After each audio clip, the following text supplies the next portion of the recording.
Hai, selamat datang di channel ini. Ini video pertama di channel ini. Mohon dukungannya dengan cara klik subscribe, like, dan komen ya. Di video kali ini kita akan membahas salah satu member dari BTS. Siapa sih yang tidak kenal idol K-pop asal Korea yang satu ini? Kiprah mereka di dunia hiburan sudah tidak diragukan lagi. Bermula dari idol yang dipandang sebelah mata karena hanya berasal dari agensi kecil, hingga sekarang menjadi salah satu idol besar yang mendunia. Nah, kisah dari para membernya pun sangat menarik untuk dibahas dan dicari tahu. Apalagi latar belakang para member yang berbeda-beda dan kisahnya pun bermacam-macam. Yang akan kita bahas di video ini adalah tentang lika-liku dan kisah inspiratif perjalanan.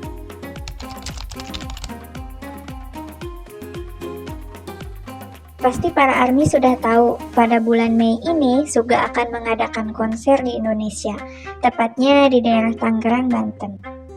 Karena pada tanggal 14 Februari lalu, Suga sendiri yang mengumumkan lewat postingan. Tentu saja ini adalah kabar yang mengejutkan. Pasalnya, tepat akhir 2022 lalu, diumumkan bahwa BTS akan hiatus. Ya, hiatus dikarenakan salah satu member yang akan menjalani wamil, yaitu Kim Seokjin. Ternyata di balik kesuksesan dan popularitasnya, sekarang bersama BTS ada kisah perjuangan yang luar biasa berat yang harus dijalani seorang Suga. Bernama asli Min Yoongi yang lahir di Daegu, Korea Selatan pada 9 Maret 1993 dan sekarang lebih populer dengan nama panggung Suga BTS. Suga sendiri adalah anak bontot dari dua bersaudara. Memang sudah mencintai musik sejak lulus SD. Ia sudah melatih diri menciptakan lagu dan menulis lirik.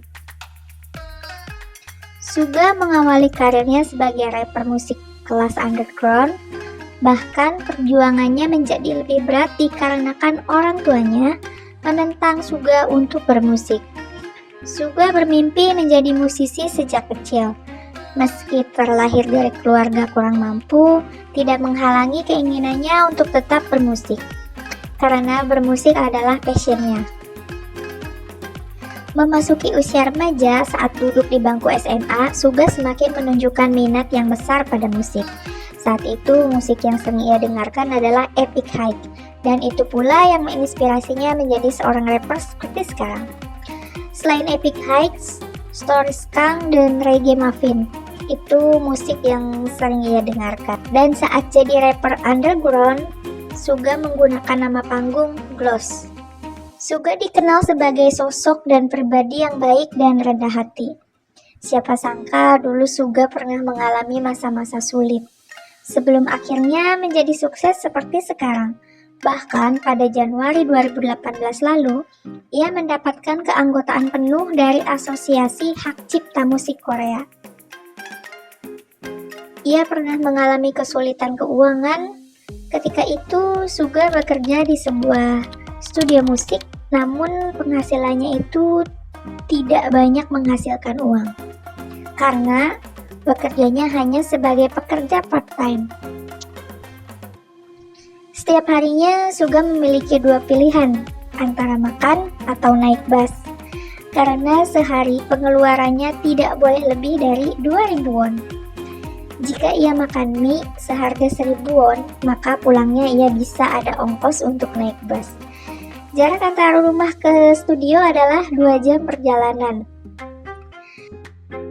Kemudian pada 2010 ia nekat ke Seoul, Korea. Ia mengikuti audisi di sebuah agensi kecil dan saat itu Suga berada di juara 2 dalam kompetisi rap yang digelar Big Hit Entertainment.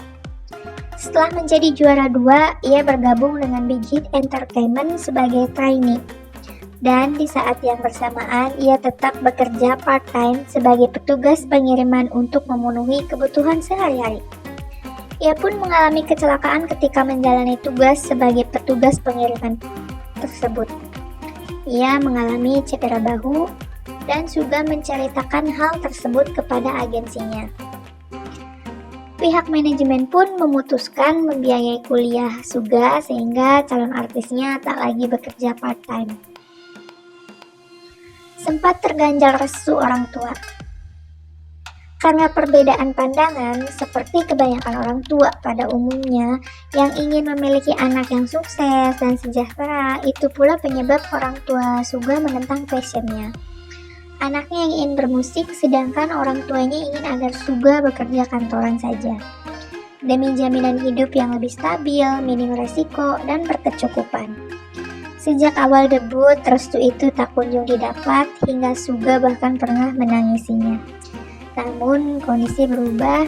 Orang tua Suga datang saat konser 8 Mei 2016 membuat Suga terharu. Perbedaan pandangan ini lantas jadi tantangan sendiri bagi Suga. Bukan hanya itu, Suga pun pernah didiagnosa mengalami gangguan mental saat berusaha menggapai cita-citanya tersebut. Ia sampai menjalani pengobatan dengan psikiater, dan salah satu lirik di lagunya menceritakan masa sulitnya, yaitu di lagu The Last, yang berbunyi, "Di sisi lain dari rapper idola terkenal berdiri diriku yang lemah. Ini agak berbahaya, depresi, OCD. Mereka terus kembali lagi dari waktu ke waktu."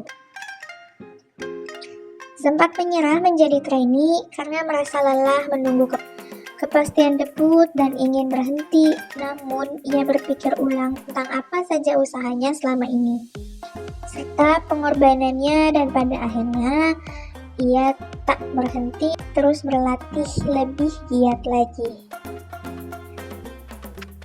Dan pada akhirnya di tahun 2013, Bang Si-hyuk, pendiri Big Hit Entertainment, mengumumkan kalau Suga menjadi salah satu member yang akan debut dengan BTS. Selain menjadi idol, sekarang Suga juga menjadi penulis dan produser lagu. Di antara lagu-lagu BTS yang liriknya ditulis Suga yaitu No More Dream, No, I Need You, Fire, Save Me, Blood, Sweat, and Tears, dan masih banyak lagi. Tak hanya memproduksi musisi Korea saja, Suga pun telah menjadi produser musik penyanyi barat, di antaranya Suga's Interlude untuk si tahun 2019 yang berhasil masuk chart Billboard, menggeser Dua Lipa dan Justin Bieber. Demikian fakta dan kisah inspiratif Suga BTS dari awal karir hingga sekarang. Di balik kesuksesan seseorang akan selalu ada lika-liku mengharukan. Setiap orang tentu mempunyai masalah hidupnya masing-masing. Bahkan idol dunia sekelas Suga sekalipun berbeda pandangan dengan orang tua, mengalami gangguan mental, namun Suga berhasil menang. Tak kalah dengan keadaan, ia berhasil menuntaskan berbagai hambatan. Anda tak akan tahu apa hasil jika tidak pernah mencoba. Jangan sampai menyesal, teruslah berjuang untuk meraih impian. Jika lelah, istirahatlah sejenak dan bersabarlah. Sebab tak ada yang tahu kapan kesuksesan menghampiri kita. Terima kasih sudah menonton video ini hingga akhir. Semoga bermanfaat dan menjadi motivasi. Akhir kata, terima kasih. Jangan lupa klik subscribe dan loncengnya agar kamu gak ketinggalan saat aku upload video baru. Terima kasih. See you next video. Bye bye.